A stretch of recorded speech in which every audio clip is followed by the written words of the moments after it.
الأنبياء والمرسلين خير المبشرين والمنذرين وشفيع المؤمنين والمؤمنين الملقب بالآياتين النبي المعين والرسول المقدر أبي القاسم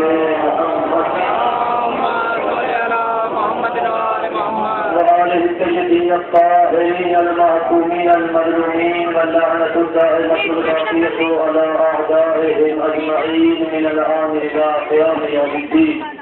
أما بعد فقد قال الله تبارك وتعالى في كتابه المجيد وفرقانه الحميد وقوله الحق.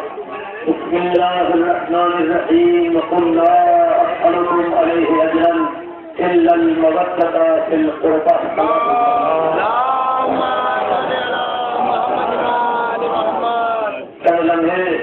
جو آرائش پیش کرنے ہیں وہ یہ کہ خداوند عالم نے قرآن کریم کے سورہ شورى کی 23ویں آیت میں ارشاد فرمایا ہے کہ رسول ان مسلمانوں سے کہہ دو کہ میں اجر رسالت محبت اہل بیت کے علاوہ کچھ نہیں کرتا.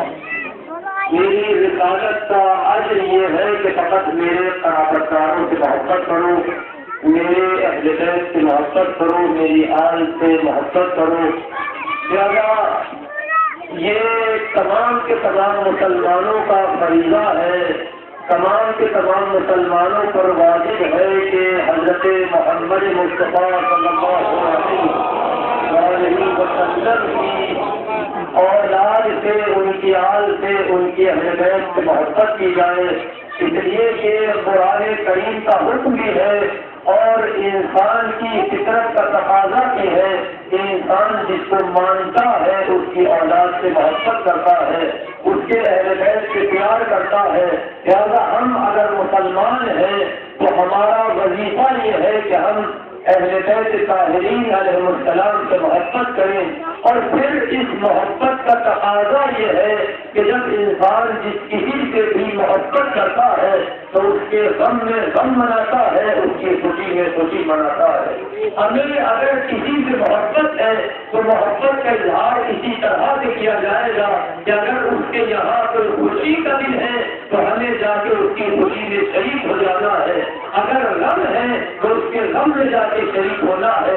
لہٰذا ہم لوگ یہاں پہ اسی لیے جمع ہوئے ہیں کہ خود عقل انسانی کا تقاضا بھی ہے، فطرت بشریت کا تقاضا بھی ہے، حکم الہی بھی یہی ہے کہ اجر رسالت رسول اکرم کی زحمتوں کا بدلہ ہمیں ان کے اہل بیت سے محبت کر کے دینا ہے. اور محبت اسی طریقے سے پیش کی جا سکتی ہے کہ اگر اہل بیت کی یہاں خوشی ہے تو ہمیں خوشی منانا چاہیے، اہل بیت کی یہاں اگر غم ہے تو ہمیں غم منانا ہے. لہٰذا اسی سلسلے کی تعریف اہل بیت طاہرین میں سے آج ہمارے چوتھے امام حضرت امام زین العابدین علیہ السلام کی شہادت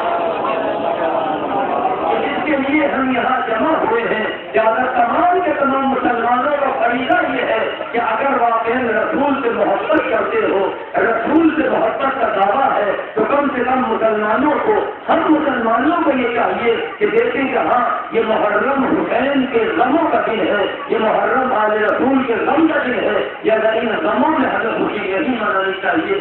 ہمیں ہمارے یہاں بزرگوں میں یہ تاریخ رہی ہے کہ امت مسلمہ میں کبھی محرم میں پہلے شادیاں نہیں ہوا کرتی تھی، لیکن آج شادیاں خوب نمودار ہو رہی ہے. میں مسلمانوں سے یہی سوال کرتا ہوں کہ یا آپ کے بزرگ شادی نہیں کرتے تھے اور محرم میں غم مناتے تھے، کوئی محرم میں شادی نہیں ہوتی تھی، آج شادیاں ہو رہی ہے، کا مطلب کیا ہے؟ کیا وہ لوگ صحیح تھے اور آپ غلط ہیں، یا آپ اگر صحیح ہے تو آپ کے بزرگ غلط تھے؟ جب محرم میں پہلے سے بھی کبھی شادیاں نہیں منائی جاتی تھی، خوشی نہیں منائی جاتی تھی، اس لیے مسلمان خوشی نہیں مناتے تھے کہ رسول کا نواسا حسین ابن علی شہید ہو گیا ہے. تو ہم سارے کے سارے مسلمان اور حسین کا غم مناتے ہیں. حسین کے غم میں ہمیں خوشی نہیں منانی چاہیے. تو اگر آپ کے بزرگ تمام کے تمام بزرگوں نے محرم میں غم منایا ہے اور کوئی شادی نہیں کی ہے تو پھر آپ مسلمان شادی کیوں کر رہے ہیں؟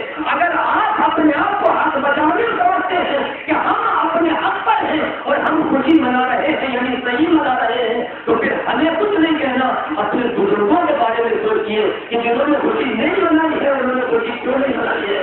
اگر آپ اپنے آپ کو حق پہ سمجھ رہے ہیں تو آپ کے بزرگ واقع میں تھے، اگر آپ کے بزرگ حق میں تھے تو پھر آپ ان راستے کو کیوں چھوڑ رہے ہو؟ اس لیے کہ رسول سے محبت کا تقاضا یہ ہے کہ رسول کے غم میں غم منایا جائے. یہ غم رسول کے غموں کا دن ہے. رسول کا لال حسین ابن علی کربلا میں شہید ہو گیا ہے. رسول مشکات شریف میں جیسے میں نے روایت علی تلاوت کی تھی، باقاعدہ روایت ہے کہ رسول کو ابن سلمان خان نے دیکھا ہے کہ رسول امامہ پیش کے آ گئے ہیں. ابن سلمان نے پوچھا جا رسول اللہ یہ کیا ہے؟ کربلا میں میرا حسین مارا گیا ہے. یعنی رسول غم منا رہے ہیں اور ہم مسلمان ہو کے خوشی منائے. ہماری محبت کا تقاضا یہ ہے کہ رسول کے غم میں غم منایا جائے. یعنی یہ ایام رسول کے غم کے ایام ہے.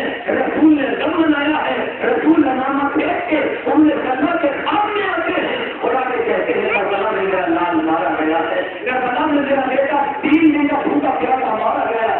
جیسا حسین ابن علی کی شہادت ہو گئی ہے، چند لمحے اور چند جملے مسائل کے ہونے ہیں. حسین کی شہادت ہوئی، زلجنہ قیدوں کی طرف دوڑا ہے، قیدوں کے قریب آیا.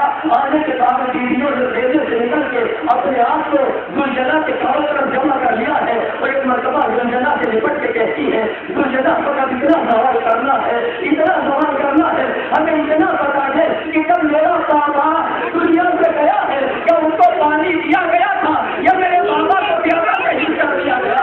اب سبحان اللہ زلجنہ کی زبان سے جملے کرتے ہیں محمد